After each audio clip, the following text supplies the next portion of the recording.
in a speech next week. So Keir Starmer is set to tell the public that things in the UK will get worse before they get better, warning that it'll take time for his government to bring in changes following 14 years of Conservative rule. As it comes as his government faces pressure over plans to cut winter fuel payments to many pensioners. The Chancellor of the Duchy of Lancaster, Pat McFadden, joins us now. Good morning to you, Mr McFadden. Morning. Thanks for being with us. So if things are going to get worse before they get better, what in particular are we talking about? Well, the Prime Minister is making a speech on Tuesday, a week before Parliament returns, and he'll be reflecting on the recent experience of the riots that we saw a few weeks ago. And what he'll be doing is contrasting the readiness of the country to deal with that this year compared to when it happened in 2011 when he was Director of Public Prosecutions. And what he'll say is that because of the inheritance that we had, the awful state of the prisons, the overcrowding, at times he just wasn't sure if the system could handle the disturbances that we were seeing. But of course he'll also praise the courts for stepping up to the plate, for making sure that those responsible were swiftly tried and sentenced. That's really, really important. But he'll use that as an example to say we haven't just inherited an economic problem, we've inherited a society problem too. There's a lot of work to do, but the speech will also say that progress will be made. It just won't be made overnight. And I think it's refreshing candour compared to some speeches from politicians that we get that pretend there's a magic wand that can solve everything overnight. He's taking a very different approach. He's levelling with the people. He's saying we will get there, but it will take time.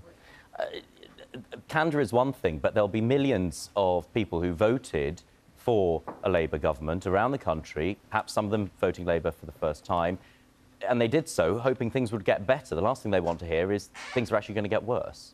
Well, they will get better, but we've got a difficult economic inheritance. There's no point in running away from that. And we've got a number of challenges. But we've already started work. We've announced plans for a National Wealth Fund. We've announced plans to build more houses. We've lifted the ban on onshore wind, starting that energy transition that's really important. So progress is being made. We're at the start of a journey of change in this Parliament. Change has already begun. And more change will come in future years. I want to pick up on one of the announced changes that we already know about, and that's the cut to winter fuel payments for millions of pensioners. What do you say to pensioners watching this morning, or their families, having heard that energy bills will go up from October, and knowing that 10 million of those pensioners will now lose what for some is that vital support of up to £300 this winter? Well, this is not a decision that we wanted to take. When we came into office, we found billions of pounds of unfunded spending commitments. That was confirmed by the Office for Budget Responsibility, who said that they didn't know about this either. They said it was one of the biggest unfunded spending years outside the COVID period that they knew about. So we had to make a very difficult decision there, and it's really important that people know that if they're entitled to pension credit, they'll still get this benefit. There are an estimated almost 900,000 pensioners who are entitled to pension credit who don't currently claim it. In addition to that, it's also really important to know... On that point, we've had viewers contact us when we've touched on this before and said if there are 900,000 pensioners not claiming the support they're entitled to, why does the government write to them and make sure that they're aware and help them claim it? We will do everything we can to encourage people to claim this. We want people to claim things that they're entitled to.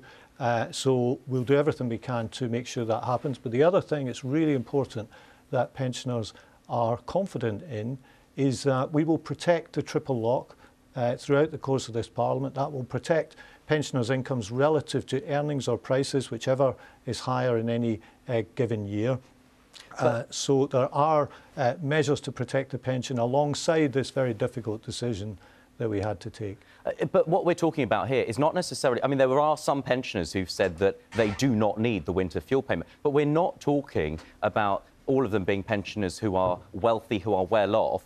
The calculation, the means testing, means that a single pensioner on as little as £12,000 a year could lose that winter fuel payment this year?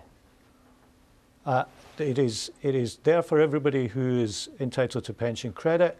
For others, we've had to make this difficult decision, but I do stress the triple lock is there. That will protect pension incomes.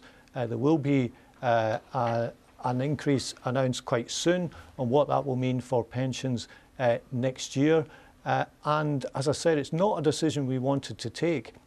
This is a decision we had to take because we came into office with a whole series of things that have been announced by the previous government for which no money had been set aside. And it's in everybody's interest for a government to get hold of the public finances to ensure financial stability, because we've seen what happened a few years ago when that doesn't happen. And the truth is it costs pensioners and everyone in the community when there's a loss of control over the public finances. So this is something that we just had to get a grip of when we came into office. OK, Pat McFadden, Chancellor of the Duchy of Lancaster, thank you very much for joining us on the programme this morning.